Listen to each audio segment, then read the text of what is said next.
болып, біз енді осындай тамаша көңіл күймен сабағымызды бастаймыз. Қалай отырады оқушылар? Қазір жылдың қай мезгілі? Өз мезгілі. Өз мезгілінің қай айы? Қараша айы. Қараша айының бүгін 23-ші жұлдызы. Аптаның қай күні? Сәрсенбі күні. Яғни сәрсенбінің сәтті күні біз сендерге қазақ тілі сабағын бастаймыз.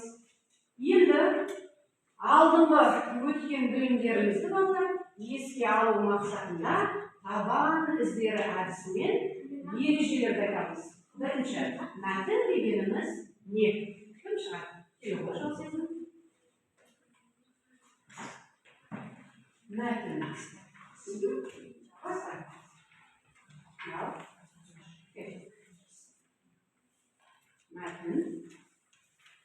Мәтін мағынасы жағынан қалай көрінеді? Жағынан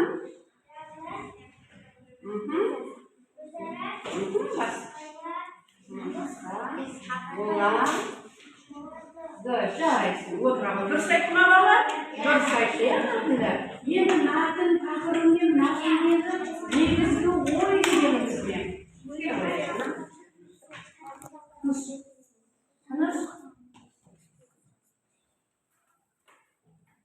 мәтін тақырыбымен мәтіндегі ой.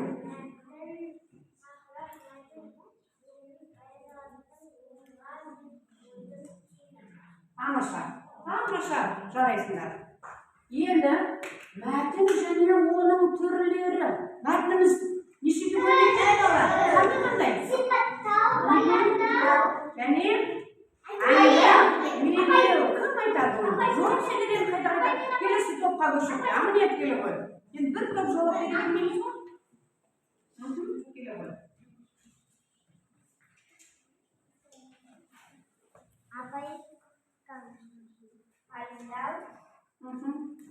Ayındau мәтіннен дегеніміз үш бөлікке құралады. Бірінші бөлікке түсіндіруді қажет етеді. Жарайды. Кеттік. Енді әңгімелеу мәтінін кім айтады? Келе қояды. Әңгімелеу мәтіні.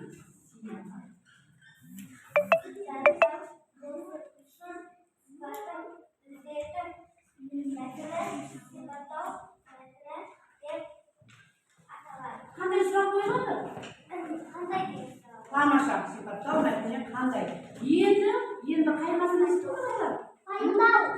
Пайымдау мәтіні. Кім айтады пайымдау мәтінін? Жоқ, сен басынан айттың. Кім айтады пайымдау мәтінін? Бар ма айтатындар? Кәні? Әйсерге айтамыз ба? Пайымдау мәтінін? Кәні?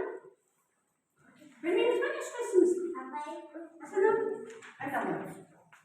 Келе ғой Асана.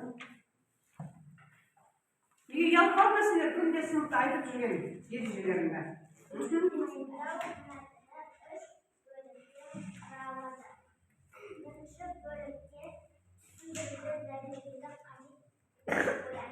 Тамаша, қарайсыңдар. Алдар, енді біз сендердің топтарын анықтау үшін алдарыңа мынандай тапсырма берем. Сол тапсырманы орындасаңдар, сендердің топтарың белгілі болады. Қай топ екендер? Таба қойыңдар. Топқа бөліп алайық. Оқимыз. Оқпалық табы. 2 ма? Онда сендердің мәндерің 2 шықса, екінші топ боласыңдар. Кеттік. Оқи ғой. 1 ма? Сендердікі бірінші топ болады. Мәні 1 болатын болса, сендердікі бірінші топ болады. Кеттік. Сендер оқи қойыңдар. Сендердің мәндерің қанша болады? 3. Яғни нешінші топ болады? 3-ші топ болады. Дұрыс айтасыңдар. Жарайды.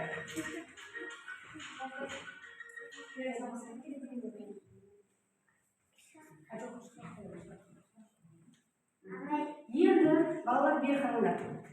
Бер қараймыз. Мен сендерге бірнеше сұрақ қоямын. Сендер жауап бересіңдер.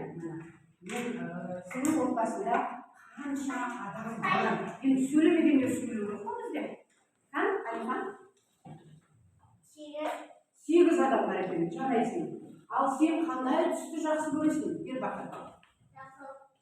Жасыл түс. Я біздің мантиімізде балықшамызда жасыл болған кейін жасыл түс тектің бе не сен? Жарайды.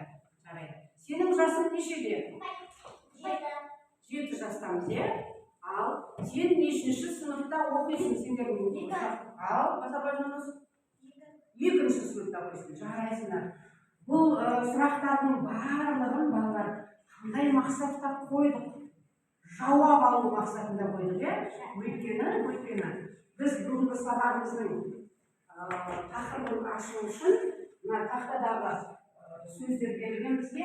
Сол сөздердің әрбір екінші сөзін аламыз, шығарыппыз. Содан бүгінгі сабағымыздың тақырыбы шығарыппыз.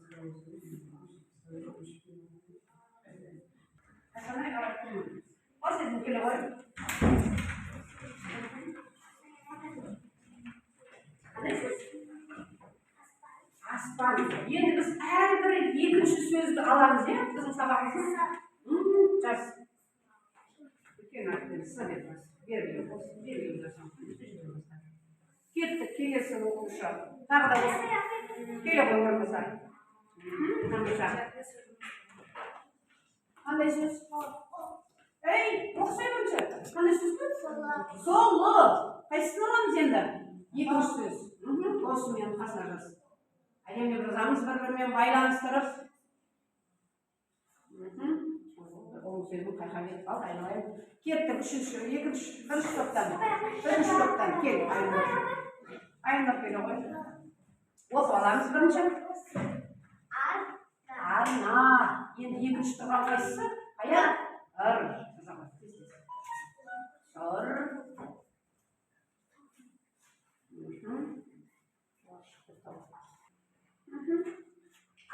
Hayat alamыз. Сыр. Ары қарай кеттік. Енді үшінші топқа кетейік. Кел, ер бақыт. Апай деп айтпаймыз. Кеп қол көтереміз. Ер бақыт келе ғой. Ормаса. Ер бақыт. Оқимыз бірінші сөзімізді. Қайда кетіп қаласың? Сулы. Hayat аламыз енді. Екінші. Сұрау.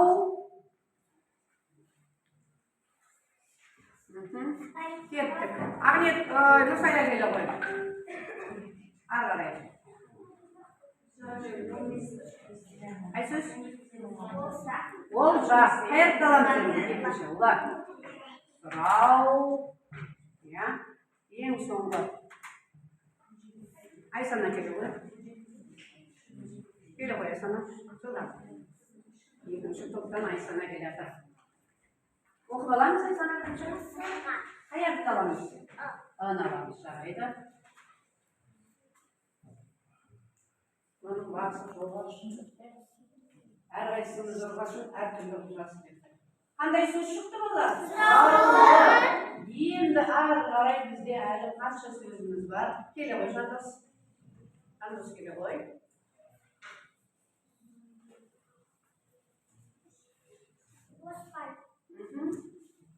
Қай сөз аламыз? Әрісі.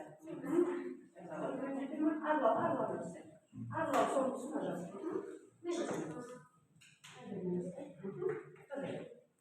Сейчас жазамыз, е? Сенің басқа жазып, жарайды отырауға. Кел, Мирас. Оқып аламыз бірінші. Өле, қайат аламыз? Соның қасына жаза ғой. Ой, жарайсың. Кеттік, арғы топқа кел. Кім келеді? Айнұр келе ғой. Содан. Айна, қайат аламыз? Біз аламыз.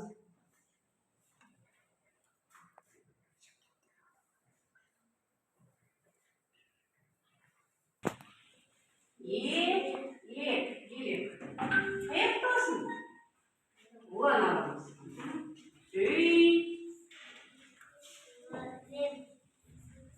Кім шыққан жоқ бізде үшінші топтан? Ашы келеміз.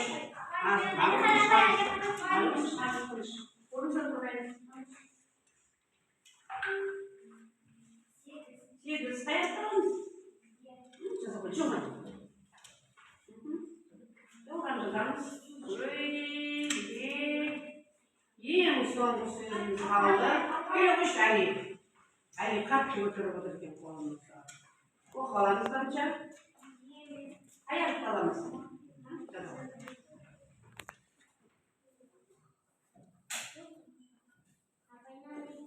Сонымен сабағымыздың тақырыбы сұраулы сөйлем. Сұраулы сөйлем.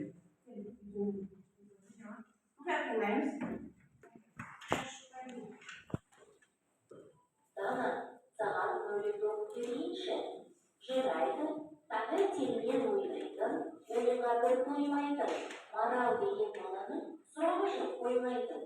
Жаңбыр қалай көкпейіп, неге сыйды көкпейіп, аспан неге көкпейіп, таулар неге көкпейіп. Керемет Алина, марал қандай сұрақ қойды? Жаңбыр қалай көкпейіп, неге сыйды көкпейіп, аспан неге көкпейіп, таулар неге көкпейіп. Ал сөйлемнің соңында қандай дыбыс белгісі қойылған? Сұрау белгісі. Қалай ойлайсың? Сұрақты не үшін қояды? Сұрақты жауап алу үшін қояды. Осыдан қандай ереже шығады? Жауап алу мақсатымен айтылған сөйлемдерді сұраулы сөйлем деп атаймыз. Сұраулы сөйлемнен соң сұрау белгісі қойылады. Мысалы, сенің атың кім? Нешінші сыныпта оқисың? Сабақтарың сағат нешеде басталады? Дұрыс. Дана, мына сөйлемдердің қайсының соңында сұрау белгісі қойылады? Ауа райы қандай жақсы? Олар бірге тұра ма? Балалар ауыл маңындағы жазыққа шықты. Олар бірге тұра ма? Дұрыс, жарайсың Дана. Білген үшін жазбату үшін ең алдымен мәтіндерді мазмұнына қарай бойынша бөліктерге бөліп, содан соң бөліктердің негізгі ойды қысқаша атау керек. Мысалы, мына мәтінді ойынша бөліктерге бөлетін болса, алғаш. Бүгінгі сабағымыздың тақырыбымыз сұраулы сөйлем, яғни жауап алу мақсатында құрылған сөйлемді қандай сөйлем дейді екенбіз? Сұраулы сөйлем. Сенің атың кім? Сен сағат нешеде тұрасың? Бұл сөйлемдерден кейін қандай белгі қойылып тұр? Қандай дыбыс қойылды? Сұрақ белгісі қойылды. Сұрақ белгісі қойылды. Енді оқулықпен жұмыс. Оқулыққа қарап отырыңдар. Мен өзім түсіндірмедім. Астан сабақта отырып, қайта терезеге қарай берді. Сабақ аяқталды. Аспан далаға жүгіріп шығып, бар даусымен мені шақырған кім деп айғайлады. Оған күн күлімдеді. Оған кішкене құс әндетіп сайрады. Оған қызыл шие сабағын киіп, жемісін ұсынды. Мәтін бұл жерде балалар не туралы? Дастан деген бала туралы. Және негізгі ойы қандай болады? Кімді айтты оның? Табиғат жайында айтты. Табиғат бізге қажет па? Қажет, жақсы көресің бе сендер табиғатты? Табиғатқа тыныс аламыз ба? Ағзалардың бәрін қайдан аламыз біз? Табиғаттан аламыз. Күніміз жарқырап шығып тұра ма? Шығып тұрады. Жеміс ағаштары сабағы дейді ма жаңа жастарға? Міне, осы жерде балалар қарамен жазылған сөйлем бар, соны тиісті дауыс ырғағымен оқуымыз керек. Кім оқиды? Мені шақырған кім? Мені шақырған кім? Қандай сөйлем екен бұл? Қандай сөйлем? Сұраулы сөйлем. Мені шақырған кім деп тұр. Яғни сұрап тұр. Бұны шақырып тұрған кім еді балалар? Табиғат деген өзінің ой еңбегінен өткізіп, бұл жерде табиғаттың шақырғанын естіп тұреді.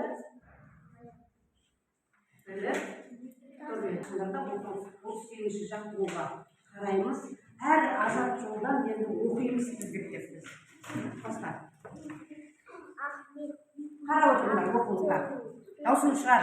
Ақтөбе темір бір қосақтың суретін салғысы келді. Тоқтаймыз осы нүктеге келіп, иә? Мына жақтан бір үшеу оқыса, мына жақтан үшеу оқы бер. Ол дереу ақ қағаз бен бояу қарандаштарын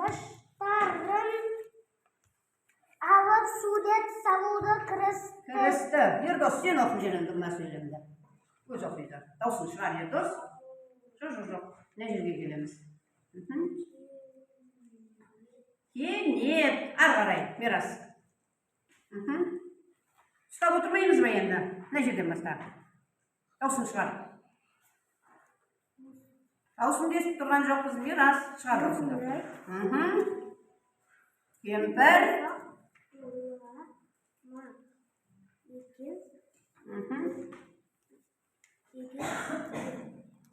Біреудің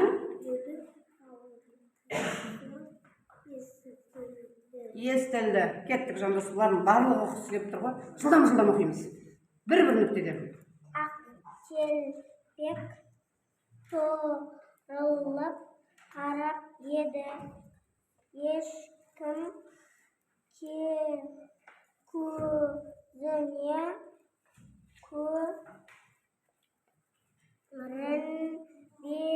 Орынбасар. Ұстап отырыңдар. Қабырғаға күн сәулесі түсіп тұр екен. Кеттік, айзере. Қарайды, бәрін оқысыңдар.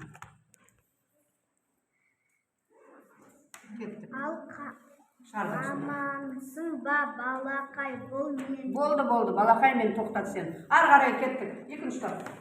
Көпен баста. Амансың ба, балақайдан кейін. Бұл мен. Иә, тоқтайсың сол жерде. Кеттік. Айзере, бастаймыз. Қай жерге келді? Бұл менмін деген кейін, мына жерден баста. Күн деген жерден. Күн қайда? Мынау тұр. Сәулесі мен сүйген тұрған.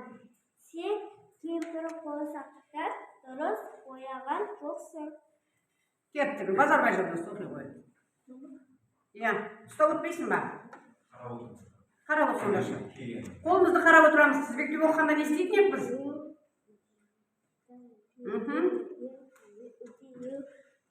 Даусын шығар. Қағаз.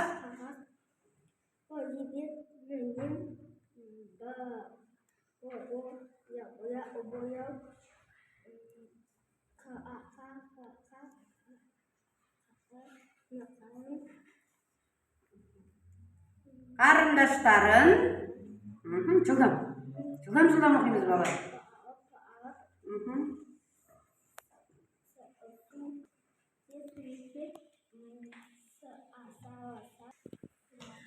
Сонда, қайда қарап отыр бұлар, а?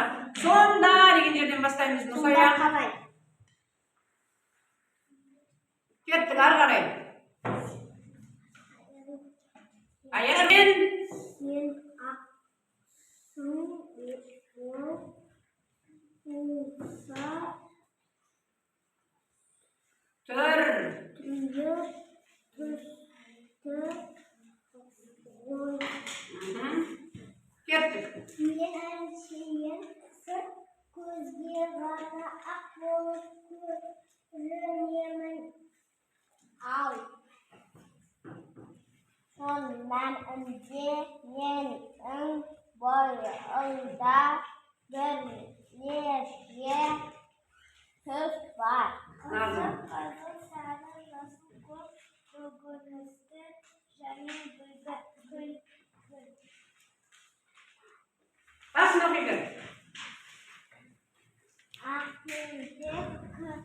Кемпір қосақтың суретін салғысы келді.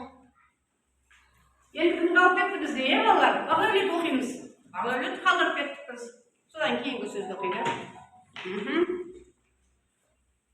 Бола ғой, кес. Ой, жарайсың. Дереу. Бұған ұзақ сөйлем түсті тағына. Кеттік.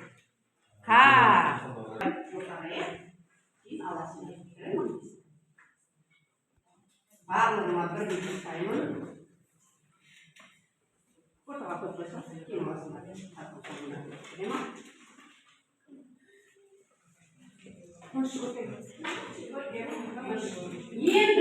Енді балалар, біз тізбекте оқып алдық, иә? Осы жерде мәтіндегі сөйлемдердің тыныс белгісіне назар аудар дейді. Хабарлы сөйлем мен сұраулы сөйлемді тауымыз керек бірінші қосымша. Кім айтады қане? Кім маған лезде тауып? Жылдам. Сұраулы емес, бірінші хабарлы сөйлемді тауып аламыз. Бір сөйлем ғана қарайықшы. Хабарлы сөйлем. Осы мәтіннің ішінен. Осы аяқ тауымыз ба? Бірінші нені хабарладық? Ақтейпек кемпір ұшақты хабарлап тұр ма? Нені сұраулы сөйлемдерді тауып алайықшы ішінде? Сұраулы сөйлемдерді. Ал? Әйнұр? Олама екен. Қол көтеріп айтамыз. Кеттік, ары қарай Айсана. Қандай сұраулы сөйлем бар? Табамыз ішінен. Амаша. Кеттік. Бірінші топқа түскен жоғары. Сұраулы сөйлем табамыз. Көркен? Қандай? Көркен, іздейміз мәтіннің ішінен сұраулы. Айнұр айтып ішінен. Сонда қалай?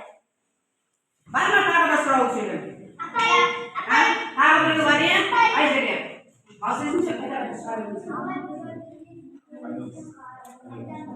Міне, қалай бояу керек екенін сен қайдан білесің деп көрге.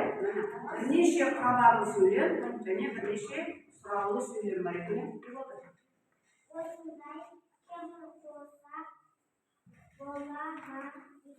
Тамаша. Болды. Жарайды. Достай керемет. Әдемі жұмыс жасаймыз. Осы істегі штаттардың ішіндегі сұраулы сөйлемдерді ғана көшіреміз. Әдемілеп жазамыз. Бірінші бүгінгі күннің жадын жазып алыңдар. Қарашаның 23-і сынып жұмысы.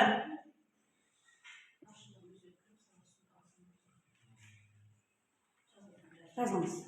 Жылдам жылдам.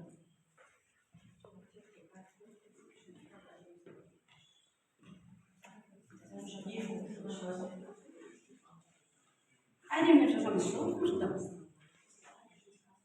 Түзу.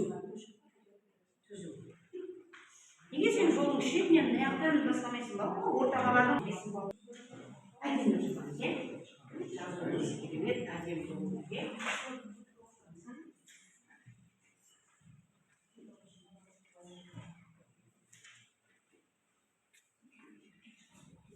Екінен біріншісі, амансың ба балақай екіншісі, қалай бояу керек екенін сен қайдан білесің үшіншісі, сонда қалай. Төрт-ақ сөйлем жазамыз, сұраулы сөйлем. Қарап отырып жазамыз. Әркім өзі табу керек, сұраулы сөйлемді. Бастасай, қане сұраулы сөйлем. Осындай кемпір қосақ бола ма екен? Азат жолдан бастаймыз. 39-шы жаттығуға қарай ойындашы. 39-шы жаттығуға қарай ойындар. Жазуды тоқтаты салымыз. Жоқтасыш, кейін жасыздар. Егер асықпай жүрген жоша, жүгіңмен, диалог бастырамыз. Диалогтың ережесін кім айтады? Диалогтың ережесін. Ал.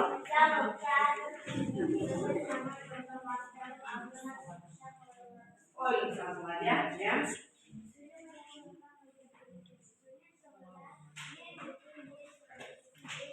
Жарайды. Сөйлемеге қалқыздар. Болды, әрі кетеміз. Кеттік. Енді кесіп алайық. Мына топтан бір ғана жұп, мына топтан тағы бір жұп, ана топтан 3 жұп, тек қана 39-шы жолды ашыңдар, жұптық жұмыс орындаймыз. 39-шы жаттығу. Төмендегі сұрақтар бойынша фракталасымен диалог құрастыр дейді. Кеттік Айсана мен Ердос жіберейге осы жұптан. Сұрақ қойып. Ердос жауап береміз. Оқылыққа қырымен көрсетсең, өзің айтса енді сұраққа жауап берсең. Ердос? Даусын шығар. Нешінші? Екінші сыныпта оқиды екен, дұрыс па? Кеттік. Үшінші топ. Кім қояды? Сабақтардың сағат нешеге басталады? Арнет жауап бер. Қаншада? Дұрыс па балалар? Дұрыс. Үшінші топ кеттік. Айнұр қоя ғой сен шыққа.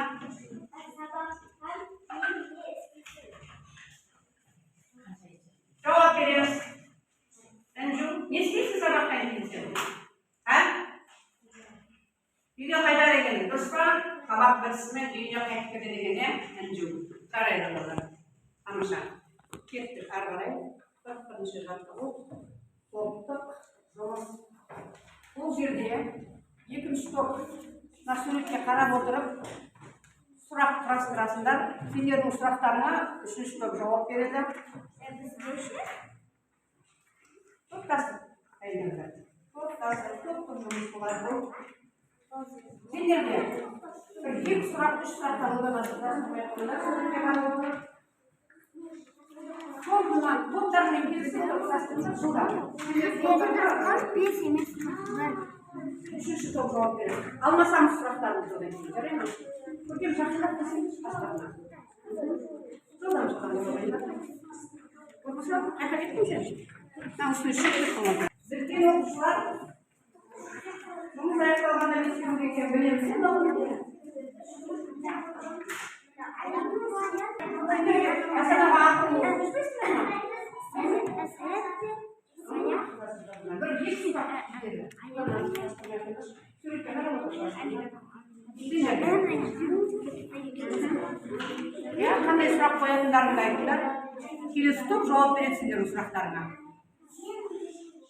Сендерде үшінші топ. Бола ойындар.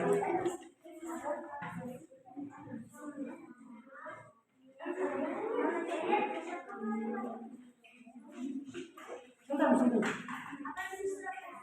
Давай жазылмай.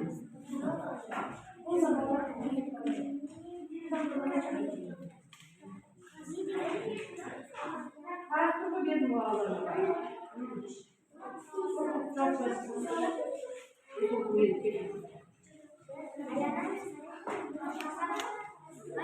Сұрауын сөйлем, сұрақ қоямыз балалар. Орындарына тұрап алып көрсетеміз. Дөңгелектен өз жайларына тұр. Анықтарыңды қоймама, енді өзінің алдарында тұрсын. Екінші топ үшке апарып беріңдер, үш бірге апарып беріңдер, сендер екі беріңдер сұрақтарына. Енді сендердің сұрақтарына осылар жауап береді. Сендер не қайтып беріңдер? Ал, шулар жауап беріңдер. Ал, сендер жауап беріңдер, жазған сұрақтар. Otur, jawab verirsin. Olmasa. Ayağına kayda barışırdı.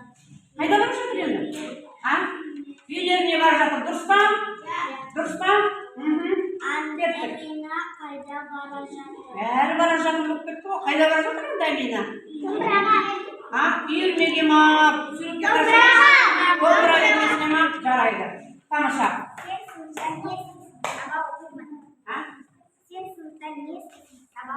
Terus, arbaray.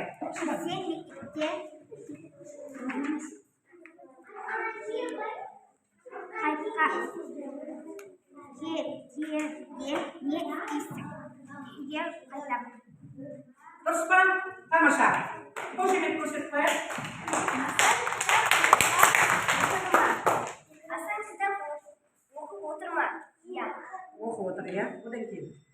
Ballar, abang geliyor jatırma. Ya. Iya mah, bolda. Çaraysınlar ballar. Kulaklar buluşuyor. Şuradan. Praktis geç başladık.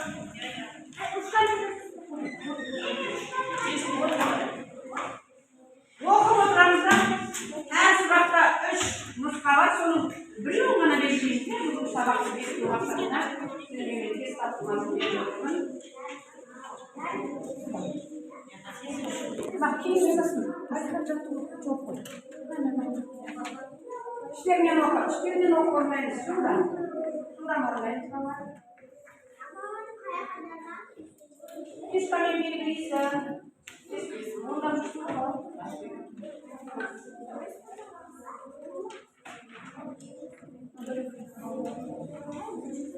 Oku. Böyle şuradan da. İşlerinden okular. İşlerden okular. Sıralı söylem degenimiz ne? Осы A, E, B үшеуінің қайсысы? Соны белгілеп қоясыздар. Бұл. Иә. Әркім бұл жеке жұмыс. Әркім өз орындау керек. Мирас қойып қой. Көрдіңдер ма? Міне. Қара, мынаны оқып отырасыздар. Үшеуінің қайсысы сұраулы сөйлем. Соған күшқа қойып қой. Жылдар.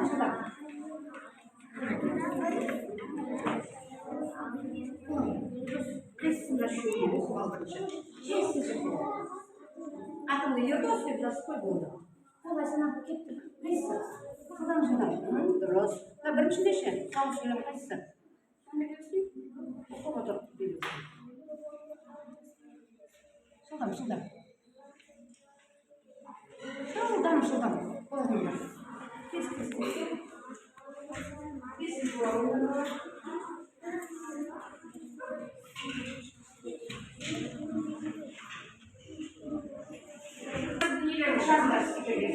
Sabahtan alman aşağıya sabahtan. Ben uzun boyunca bunu sabah kadar oldu sabah.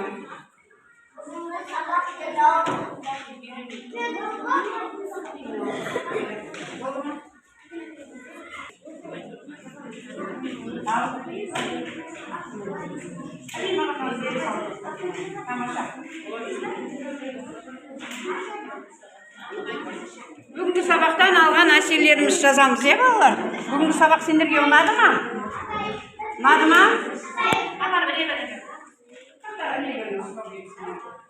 Үш сұрақ әдісі бойынша bugünkü sabahımızda oradan öğrenmeye devam edeceğiz.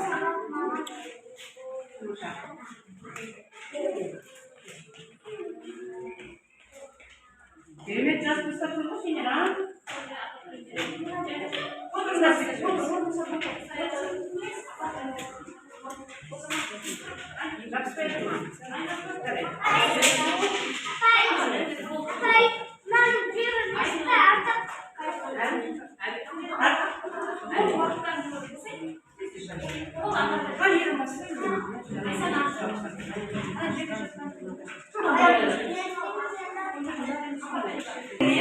Қандай сөйлемдер?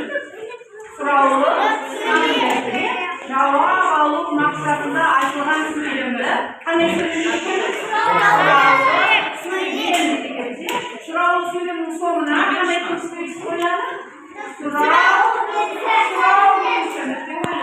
Сұрау белгісі қойылады, иә? Бүгінгі сабақта балалар сендер жақсы қатысыңдар.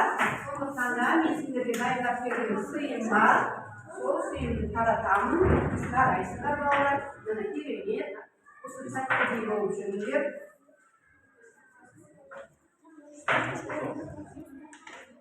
Апай неде жабыспаған?